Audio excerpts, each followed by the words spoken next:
محمد صبحي الدبش زعيم الفلاحين في مصر. واحنا جايين نقول يا مرسي زي ما قلتها يوم السبت في التلفزيون، انا عندي جلابيتين، واحد على جسمي وواحد على الحب، وجاهز ان اخش المعتقل او اخش القبر. انا جاي النهارده ان الفلاح هو اساس مصر. لو الفلاح اضرب عن العمل مش هنلاقي رغيف عيش يا مرسي.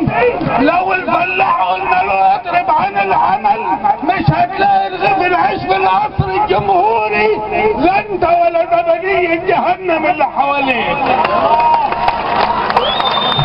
يا مرسي يا ناكل للجميل، انت اتربيت من 3 فدادين ارض من الاصلاح الزراعي وتعلمت منهم وبقيت استاذ مساعد ورئيس اسم ورئيس جمهورية. حرام عليك اتقي الله في الناس. وسع وسع وسع وسع الارض